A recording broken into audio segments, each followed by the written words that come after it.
তো আমি এসেছিলাম বগুলা মিলননগর পাগলচাঁদ সেবাশ্রমে। তো এখানে অনেক ভক্ত, কারণ কালকে ছিল পাগলচাঁদ ওনার জন্মদিন, যে আমাদের আরাধ্য দেবতা আর কি এখানে আছেন। তো তার জন্মদিন, তো কাল আমি আসতে পারিনি, তো আজকে আমি এসেছি। দিদিরাও আমাদের সাথে আছে, অনেক ভক্তই আছে, প্রচুর ভক্ত ছিল কালকে, অনেক।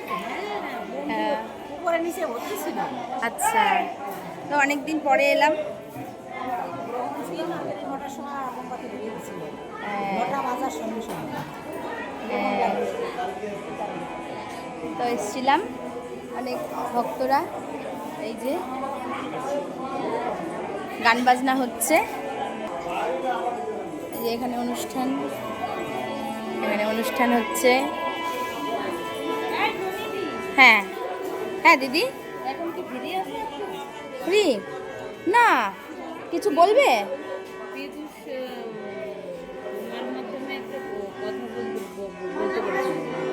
আচ্ছা, আচ্ছা ঠিক আছে, সকলকে টাটা। দিদি আমাকে কিছু একটা বলবে, সেটা আমি শুনবো, পরে আবারও কথা হচ্ছে।